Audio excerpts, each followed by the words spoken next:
Assalamualaikum warahmatullahi wabarakatuh. Alhamdulillahirrabbilalamin, bertemu dengan saya Hilma dalam program Teras, Teman Ramadan Santri. Tema kita pada hari ini adalah pesantren kilat. Tentunya kita sudah bersama narasumber yang Masya Allah luar biasa, yakni beliau Neng Umi Atika Anwar. Assalamualaikum Neng. Waalaikumsalam warahmatullahi. Pripun Neng kabar jenengan pada hari ini? Alhamdulillah sehat, masih puasa, kuat. Alhamdulillah. Langsung saja nih, pada hari ini kita akan membahas tentang pesantren kilat yang identik dengan di bulan Ramadan ini. Tentang tradisi pesantren kilat nih pada bulan Ramadan ini menurut panjenengan pripun?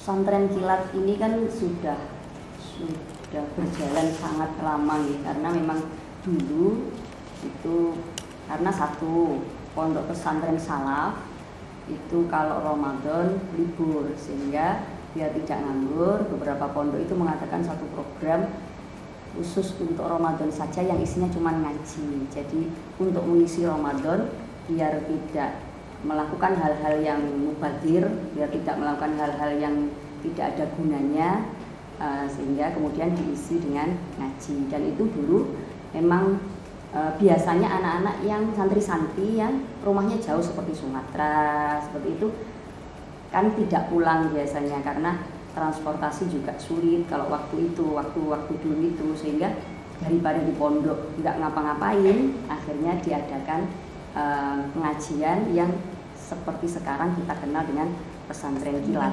Nah, kemudian dulu kalau sekolah umum itu juga waktu Ramadan libur, sehingga banyak kalau anak-anak dulu itu walaupun sekolah umum nggak mondok, tapi kalau Ramadan itu juga mengikuti program-program kilatan di pondok-pondok salaf seperti Lirboyo, Ploso.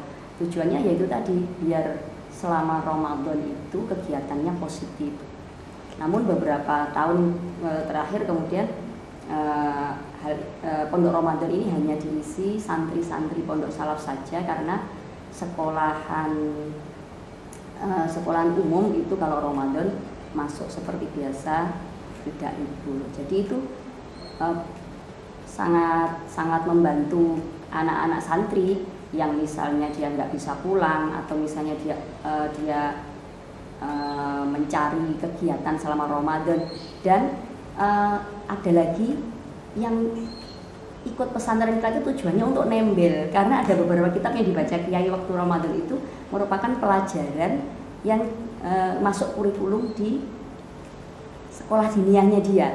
Kalau pas ngantuk misalnya, nanti dia bisa nembel di waktu ngaji Ramadan itu, atau dia bisa nyari makna yang untuk kelas berikutnya, seperti tafsir Jalalain misalnya gitu. Aku besok naik kelas ini ada pelajaran tafsir Jalalain. Akhirnya dia Ramadanan ini ikut pesantren kilat untuk mencari makna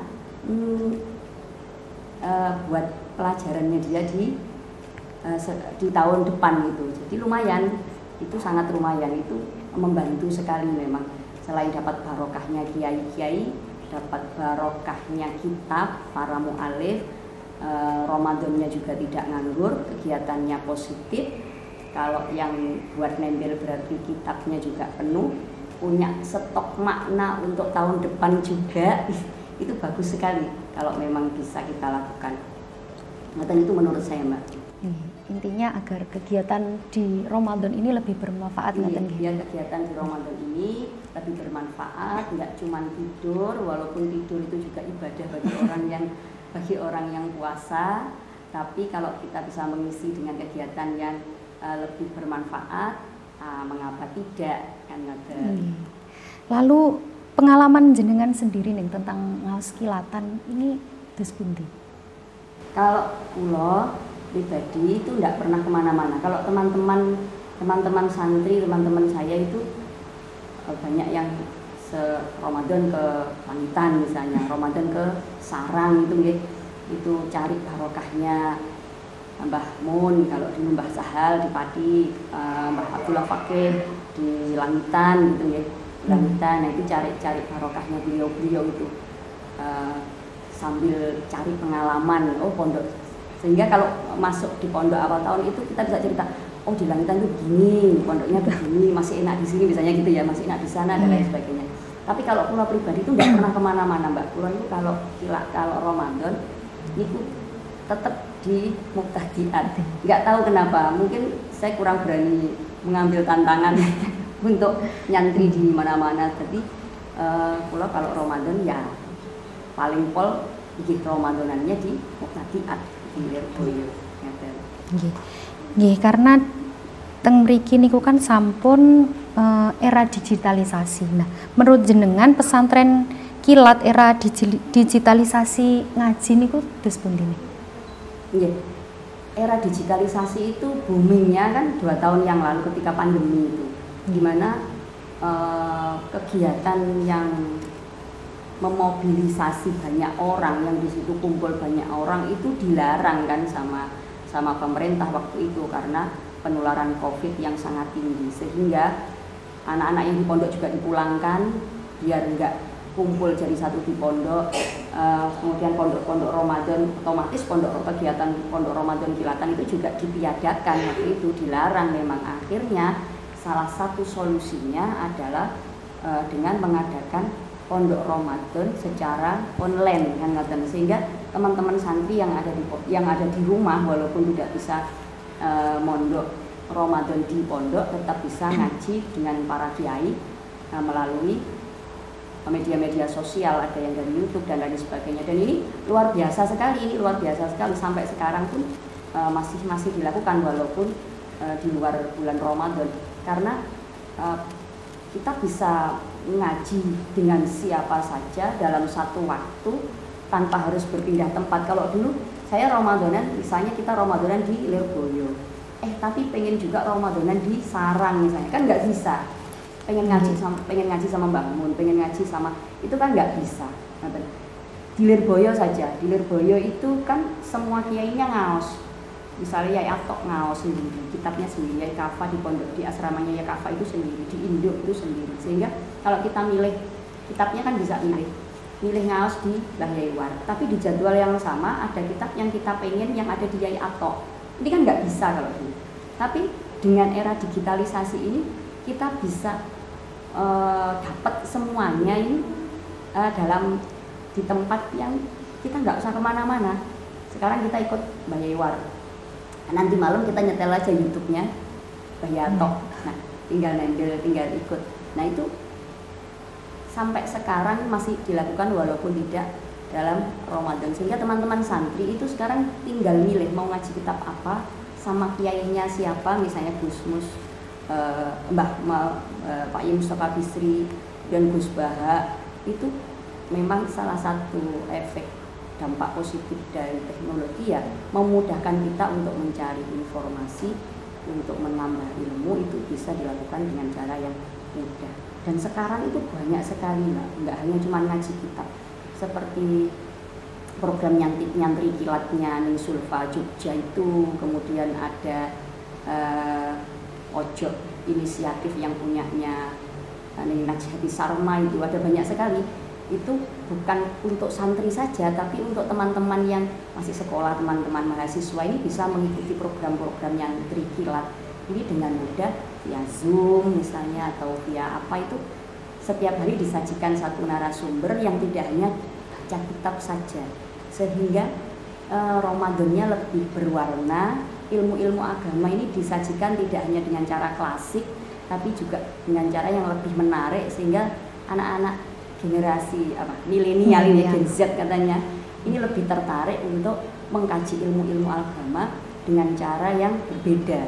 Itu tidak hanya maknani saja, tapi mereka bisa mendapatkan ilmu, bisa belajar ilmu agama ini dengan cara lain, dengan cara berbeda, tapi kan intinya tetap sama. Lalu tanggapan terkait ngaji kilat yang seakan bertentangan dengan salah satu syarat mencapai barokahnya ilmu, yakni tuli zaman atau lamanya masa belajar. Jadi kalau kita bicara barokah, barokah itu kan sesuatu yang baik, bertambah-tambah kebaikannya. Itu definisinya barokah yang paling minimal, yaitu bertambah-tambah nilai kebaikannya. Nah, barokah itu sebenarnya tidak barokah itu tidak terpaku pada satu hal. Misal umur yang barokah itu adalah umur yang lama seperti itu, umur yang panjang berarti umurnya barokah. Harta yang banyak, kaya itu berarti hartanya barokah, tidak seperti itu. Tetapi barokah itu bagaimana sesuatu yang kita punya itu bisa bermanfaat bagi diri kita maupun bagi orang lain, termasuk ilmu. Ilmu itu dikatakan barokah bukan berarti harus belajar dengan lama, harus banyak kitabnya, harus banyak catatannya, bukan hanya seperti itu, tidak sesempit itu, ya. Bukan berarti kalau kita ngaji ke sana kemudian kitabnya ini banyak di lemari, kemudian berarti ilmu kita itu salah satu indikasi ilmu kita barokah. Tidak seperti itu. Tetapi yang dinamakan ilmu barokah itu adalah ilmu yang membuat seseorang ini bisa bermanfaat terhadap orang lain. Jadi bagaimana dia mengamalkan ilmu yang dia dapat, walaupun dia belajarnya cuma sebentar, walaupun ilmu yang dia punya cuma sedikit, tapi bagaimana dia mengaplikasikannya untuk dirinya sendiri maupun untuk masyarakat, maka itu yang namanya barokah. Dimana ilmunya itu bermanfaat bagi orang lain, bermanfaat bagi dia menjadi orang yang makin baik dengan ilmunya yang sedikit, mungkin dengan masa belajarnya yang sebentar, tapi dia bisa mengaplikasikan jadi orang yang lebih baik. Dia bisa memberikan kepada orang lain sehingga orang lain juga bisa jadi lebih baik. Itu namanya ilmu yang barokah. Jadi tidak terpaut sama sekolahnya lama, ngajinya lama, mondoknya lama, tapi nyampe rumah dia nggak mau ngajar, dia nggak mau ngaji. Dan kalau Lirboyo niku nopo jenenge slogannya kan, santri lek mulai kudu ngedep dampar. Jadi harus mau mengajar, entah itu ngajar anaknya sendiri, entah itu ngajar anak-anak kecil, ataupun jadi dosen atau jadi apa, pengajar yang sesungguhnya dan sebagainya. Atau yang penting dia mau mengamalkan, mau mengajarkan ilmunya kepada orang lain, itu namanya barokah. Oke. Nah, demikian pembahasan seputar pesantren kilat. Intinya Ramadan pesantren kilat ini diadakan atas dasar tujuan mengisi kegiatan Ramadan agar lebih bermanfaat. Di era digitalis ini lebih efektif santri maupun para pelajar untuk mengkaji kitab-kitab. Dan barokah sendiri tidak terpaut akan lamanya belajar maupun banyaknya kitab yang dikaji, tetapi seberapa besar manfaatnya yang bisa dirasakan untuk diri kita sendiri, dirasakan untuk orang lain, agama, nusa dan bangsa. Begitu nggih, Ning? Nggih. Terima kasih, Ning, atas waktunya pada hari ini.